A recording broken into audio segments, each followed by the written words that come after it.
なんて言え。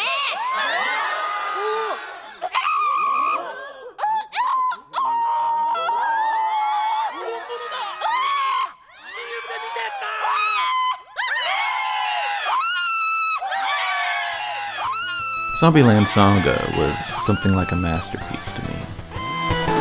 The creators put in a lot of little Easter eggs throughout the show.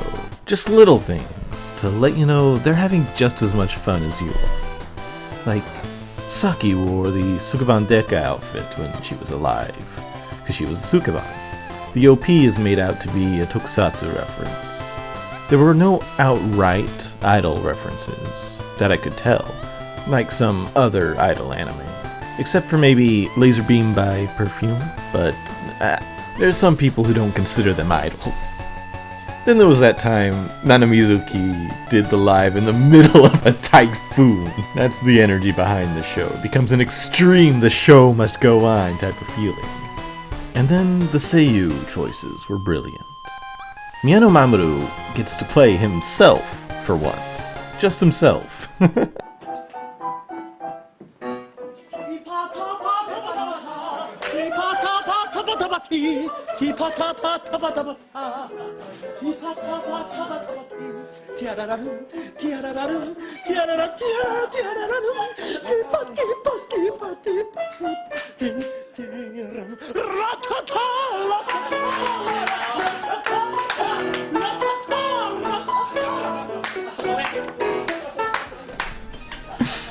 Then the mystery of Densetsu no Yamata was my favorite. See, the credits never showed who it was.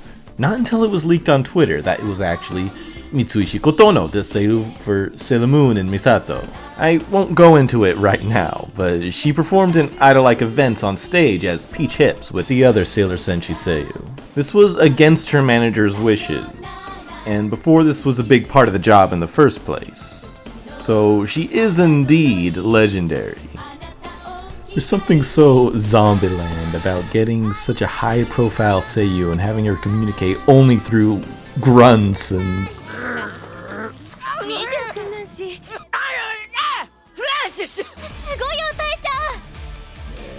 something so Saga about it. Yokatai. That's the thing about this show. The mimetic potential is just outstanding. Other than her, Lily seiyuu Tanaka Minami also has major experience doing the dual seiyuu and idol thing. That's a major part of this production.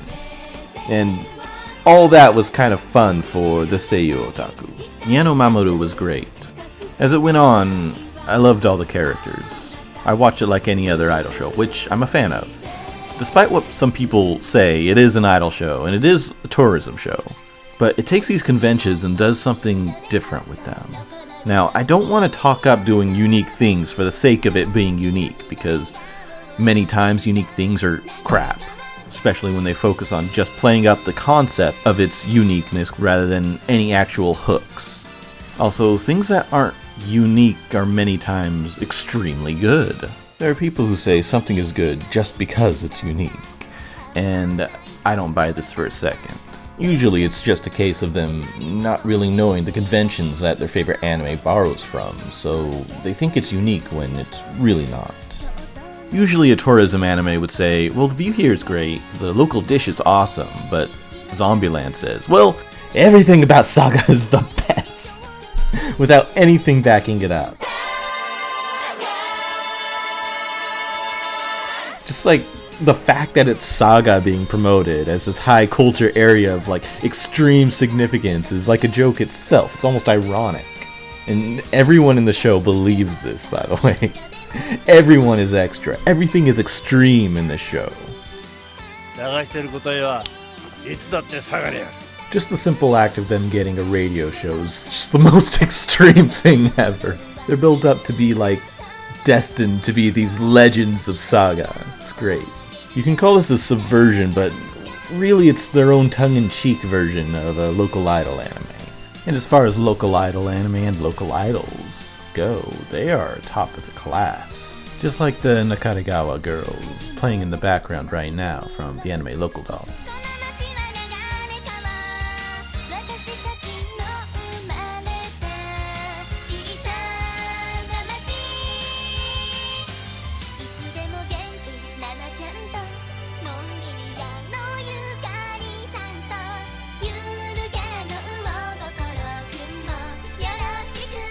top class.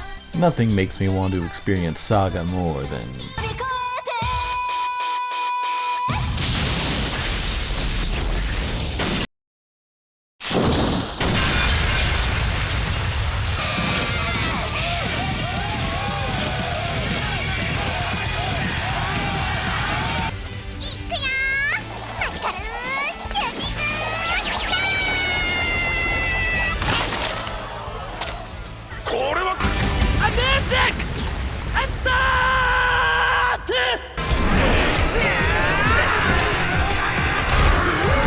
This truly is the spirit of Saga, then I'm all for them getting this amount of recognition.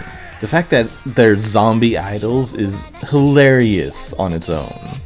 You know, they could have chose any gimmick in the world for this show, but they decided, you know, zombie idols. Yeah, that's a good one.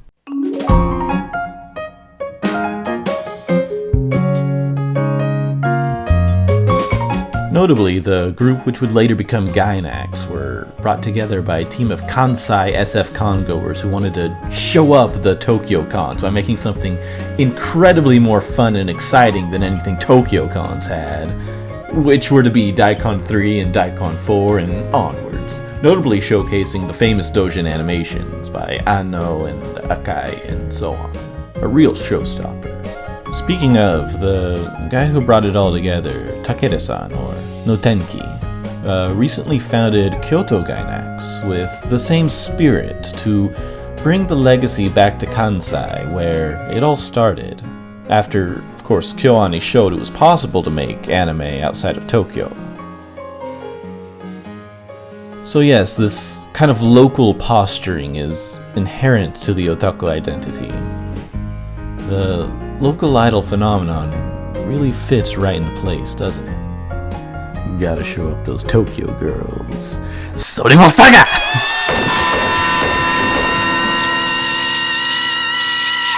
When I watched it, it felt like it reinvigorated a part of me and the image board I was part of at the time. We were posting fun things just for the sake of having fun. My creative energies went wild, and I decided to just start editing videos again, for one thing. The second season carries on the soul of the first in really amazing ways. It's great so far. Everyone should be watching this. Also, I'm so gar for Sakura, holy shit. You know, Obari designed a mech for them.